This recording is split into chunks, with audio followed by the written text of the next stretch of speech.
This has serious implications for the Cincinnati Bengals. Jake Browning had his third straight rough start against Detroit on Sunday, causing some interesting comments from head coach Zac Taylor. We're going to discuss those comments. Could it mean that Jake Browning is out as starter? And what are the options for the Bengals going forward at the quarterback position?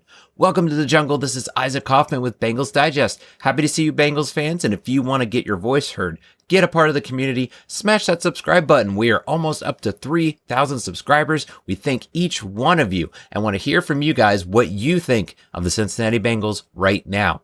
And it goes without saying, it was a rough game against Detroit. They are regarded as a Super Bowl contending team, but still, this team has a lot of talent on offense. Despite that, it was rough. It was cringeworthy at times. Jake Browning just does not look comfortable being the starter. This is his third straight game where he just did not look comfortable. He was under a lot of pressure. And we're going to talk about that more. A lot of it does have to do with the other guys around Jake Browning, but it's still going to be a glaring weakness, showing that Browning is not able to perform under pressure, that he is just not looking the part. It was not a good showing for Browning. He threw 3 interceptions. So Zac Taylor was responding to a lot of people saying to bench Jake Browning because of his performance. And that goes back a few weeks as well, starting with the Minnesota game. He had 2 interceptions. There were times where he fumbled the ball. It was not looking good for Jake Browning. Then continued into the Denver game where, again, he was struggling. Just did not move the ball. Looked like he was more scared. He was afraid to really push the ball down the field against Denver. And then come to Detroit, he was just forcing the ball again. He was getting those interceptions. Kind of a scary stat when you look at it. Jamar Chase had 3 tackles coming off of those interceptions. At one point, those tackles was leading the team on defense. Never want to hear your star wide receiver is leading the team in tackles. You know there's definitely a problem there. So what did Zac Taylor have to say, though? Because, again, there was a lot of calls for Jake Browning being benched after this game. They're going against the Packers. So what did Zac Taylor say? Well, this is his comments. He said, after a game like that, we're going to look at all personnel to make sure we're doing the right thing. I won't shy away from that because it's a very fair question after the amount of turnovers we had. But to say that I don't think Jake can win games for us, I believe Jake can win games for us. I do. And we'll just continue to look at everything we can personnel-wise. So this was the business casual comments of, we are looking into possible changes. And you have to. This team started out 2-0 and is now on a 3-game losing streak. And a big part of that is Jake Browning and his struggles. It's just clear that Burrow was able to just make things happen that weren't there. And I will defend him a little bit. He had a lot of pressure. What do you do other than your Joe Burrow, other than your Lamar Jackson, guys that are elusive, that can get out of trouble? Jake Browning isn't that type of quarterback. He's more of that pocket passer. He's more of a game manager. That's what he has shown so far in his career. But even that, he's not showing. Game manager is one that doesn't turn the ball over, but he has been turning the ball over every game. His second game with 3 interceptions. Not good. Just not going to cut it. And going back to, there's a lot of talent on this team. You should be getting the ball in the playmakers' hands in whatever way you can. And that can go back to play calling. That's where I'll defend Jake Browning a little bit. I think you can put the blame on Jake Browning. He is the leader of that offense now that Joe Burrow is out. But with what he's given, I don't think he's just capable. I think it is time. Even if you were thinking Jake Browning can be capable, not with this offensive line. This is something that's just remarkable to me. I can't believe when I'm looking at these stats just how crazy it is. PFF, it's not the end all be all that tells the stats, but if you look at that along with other stats, it does tell the story. And what really jumps out to me about the offensive line grades from PFF on Sunday, Orlando Brown Jr. had a 29.4 in the pass blocking grades. This is supposed to be a guy that is a leader on that offensive line, and he ranked the worst. Amarius Mims actually had a 70.8, but he gave up a lot of pressures. He was not perfect. So your best lineman in terms of PFF grades, he didn't look the part. You got Jalen Rivers, who's a rookie at right guard. He was 45.1, just bad. It's just not good. That is, whoever is back there as quarterback, what do you do? Unless you're a Lamar Jackson, someone that can be elusive and get out of trouble, roll out of the pocket. I don't know what you would do. I honestly don't. But there needs to be some kind of change. I do agree. Because Jake Browning, maybe he isn't as bad as advertised because of this offensive line. I do believe that.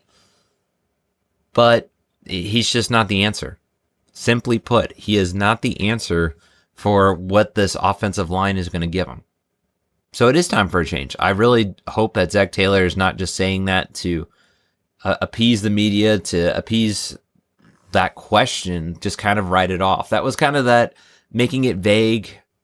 You know, he can go right back and say, well, we looked at it. We decided to go with Jake Browning.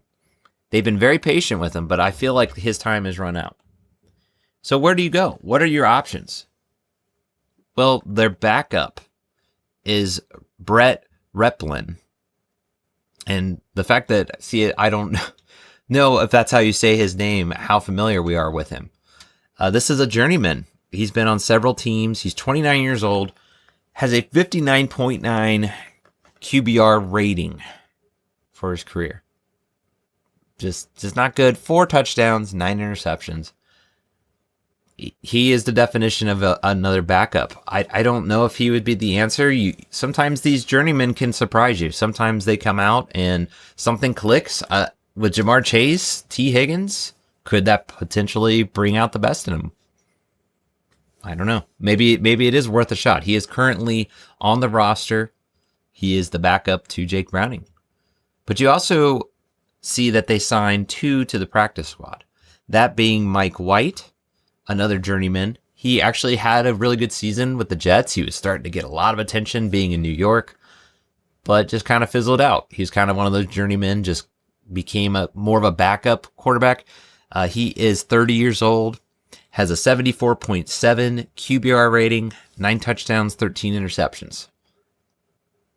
Same kind of results you're looking here. And stats aren't everything, right? It's just telling you an average of an individual's career.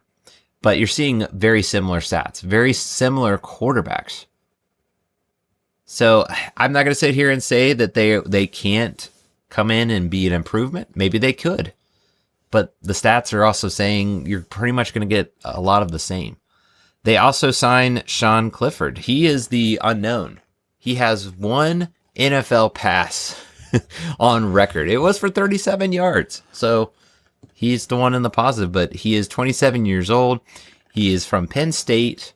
That's where he played in college and had some decent stats there. He was drafted by the Packers originally, but never panned out. He got cut by the Packers and is now on the practice squad for the Bengals. So currently, these are your other options over Jake Browning. In my opinion, if you don't have that offensive line fixed, if there's not some kind of improvement there and fast, you're just going to get the same results, though. Just my thoughts, because if you watch that game, Browning just constantly had a guy in his face. The game ended where you can really say it ended. It was pretty much out of hand, but you can say the game is over on a safety. A safety. It's just not good. It's not going to, honestly, if nothing changes on that offensive line, if the guys don't step up, whatever, that's what's going to happen. Now, what is one thing that has been getting a lot of attention? That is for the Bengals to go out and trade for Jameis Winston. That is the hot topic right now. And honestly, if you're going to go with another quarterback, this is your best option. Hands down. Sure, you got to give up a pick. You got to take on that salary. It's only about $5 million from what was being researched, showing that's affordable. The Bengals still have lots of cap space. That wouldn't be an issue. And especially if the decision is, do you want to try and salvage? Do you want to try and save your season or let it go? For $5 million, I would take that chance. Jameis Winston, he's been in the league. He's been a Pro Bowler. He has a career 86.4 QBR rating. He has 24,000 passing yards to his name. This is a guy with the experience. This is what they need right now. Not to mention, a little added bonus, he is a bigger guy. If you're going to be dealing with pressure, if you're going to deal with some hits now and then, you need a guy that can hold up. A guy that can take a few hits. I believe that he would be the answer if they decide to move past Jake Browning, bench him. But again, it remains to be seen. It's still going to be up to Zac Taylor. He said he believes they can still win with Jake Browning. He's continued to say that even in this 3-game losing streak. But stay tuned. Who knows? That was the most vague comment you can get from Zac Taylor. He could go one way or the other. He could decide to bench Browning. He could decide to still say he's our guy. I have confidence. So stay tuned. We want to hear from you guys, though. Do you think Jake Browning will be benched in favor of the quarterbacks on the roster? Do you think they'll go out and try to attain a guy like Jameis Winston? Possibly another name that has been floating around out there? Comment below. What do you think the Bengals should do if they want to get some kind of hope to salvage the season at 2-3 going against the Packers this week? So that'll do it for now, guys. As we say, who dat?